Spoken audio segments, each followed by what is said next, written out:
अस्सलाम वालेकुम वरहमतुल्लाहि वबरकातुहू। नाज़रीन, पहले आपसे ये दरख्वास्त है कि चैनल को सब्सक्राइब कर लें। आज पाकिस्तान में सुप्रीम कोर्ट ने जो तारीखी फ़ैसला दिया है, वो अगर उस पर अमल हो गया तो पाकिस्तान में जो सियासी बहरान है काफ़ी अर्सा से, वो ख़त्म हो जाएगा। तो बात यह है कि सुप्रीम कोर्ट ने बहुत अच्छा फ़ैसला दिया है। खुदा करे कि इस पर अमल भी हो जाए और मुल्क में अमन की सूरत हाल का आगाज़ हो। और इसके साथ ही मैं लगता नहीं है कि ये इस पर अमल होगा, क्योंकि उनके बयानात मुख्तलिफ तर्ज के आ रहे हैं। जो गवर्नमेंट ऑफ पाकिस्तान है, जिसने इलेक्शन करवाना है, उनकी नीयतें अच्छी नहीं लगती, क्योंकि वो मुल्क में अफरा तफरी चाहते हैं। साफ और शफाफ इंतखाब नहीं चाहते। उनको नज़र आ रहा है कि हमारे पल्ले कुछ नहीं है, सब पीटीआई ले जाएगी तो हम हाथ झाड़ते रह जाएंगे। इसलिए मुझे नहीं उम्मीद कि वो इस पर अमल करेंगे, बल्कि कोई और शरारत सोचेंगे, कोई और नुक्ते निकालेंगे जो मुल्क में अफरा तफरी, खूनरेजी और बेचैनी, बदनज़मी का मूजब बने। तो इससे मेरा ख्याल दूसरी तरफ भी जा रहा है कि अदालत ने जो ये तारीखी फ़ैसला दिया है, अब अदालत को तारीखी फ़ैसले देने चाहिए। फिर मुल्क पाकिस्तान जो है वो, उससे उम्मीद है कि ये अब मुल्क तरक्की की राह पर गामज़न हो जाएगा।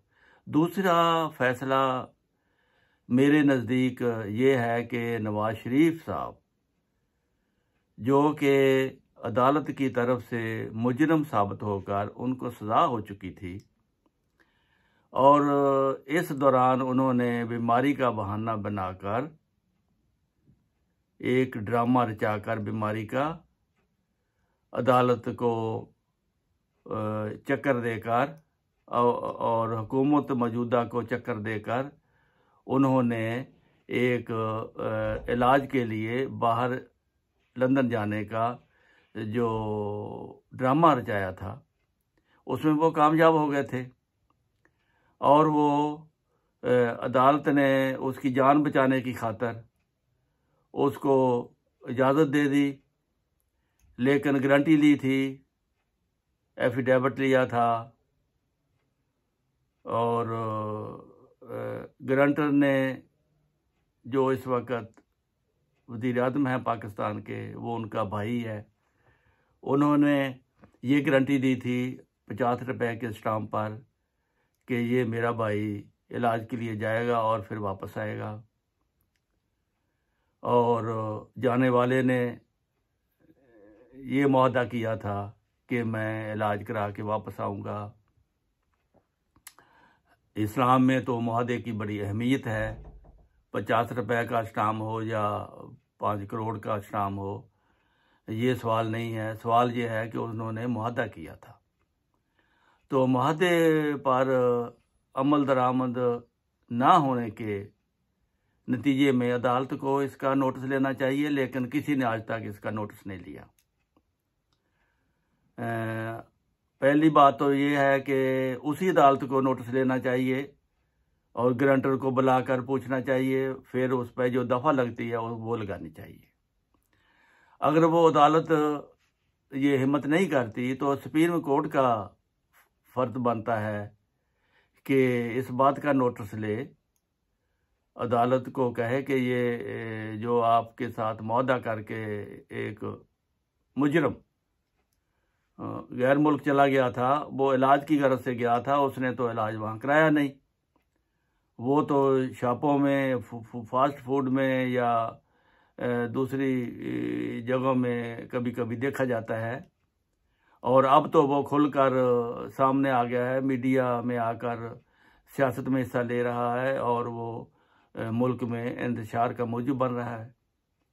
ये सब बातें सुप्रीम कोर्ट को इसका नोटिस लेना चाहिए और उस अदालत के ज़रिए उसको बुलाना चाहिए कि जो गारंटर है उसको बुलाना चाहिए कि हाँ भाई, आपने गारंटी दी थी, कहाँ है आपका भाई, उसको तो यहाँ होना चाहिए, उसको सजा भुगतनी चाहिए थी। लेकिन वो चूँकि इस पर अमल नहीं हुआ तो आखिर क्या कानून है? गारंटर मौजूद है पाकिस्तान में, अगर वो मुजरम इनकी अप्रोच से दूर है तो गारंटर तो इनके पास है। गारंटर ने गारंटी दी थी कि मैं गारंटी देता हूं। अब इसका इलाज तो ये है कि जब तक वो नहीं आता, गारंटर को जेल में होना चाहिए और उस पर कानून लागू होकर और कानून के मुताबिक उसको सज़ा होनी चाहिए। ये चीज़ें जो हैं अदालत को नोटिस लेनी चाहिए। अगर अदालत इंसाफ करने लग जाए तो इसका म्यार दुनिया में भी एक मिसाल बन सकता है और दुनिया में ये इज़्ज़त की नज़र से ये अदालत भी देखी जाती है, जैसा कि आजकल पाकिस्तानी अदालत को 100 से ज़्यादा नंबर मिले हुए हैं, यानी नीचे की तरफ। तो फिर जो ऊपर की तरफ नंबर है वो गैर मुस्लिम हुकूमत में है, जो जिसमें इंसाफ नंबर 1 है। इसमें इंसाफ नंबर 124 है या कितना है, बहरहाल कोई अच्छी नज़र से नहीं देखा जाता। इसलिए जब ऐसे फैसले इंसाफ की रूह से आप मुल्क और कौम की खातिर करेंगे तो आपका एक मकाम बन जाएगा इंसाफ की दुनिया में। तो मेरी दरख्वास्त है कि अगर ये इलेक्शन कमीशन के ख़िलाफ़ फ़ैसला हो सकता है और दुरुस्त फ़ैसला हुआ है तो नवाज शरीफ के केस को भी लेना चाहिए और उसमें जो मुआहदे हुए हैं उस पर भी अमल होना चाहिए, ताकि मुल्क को और अवाम को और दुनिया को पता लगे कि पाकिस्तान एक इस्लामी मुल्क है, यहाँ इंसाफ के मुताबिक फ़ैसले होते हैं। इजाज़त दीजिए। अस्सलामु अलैकुम व रहमतुल्लाहि व बरकातुहू। चैनल को सब्सक्राइब करना ना भूलें।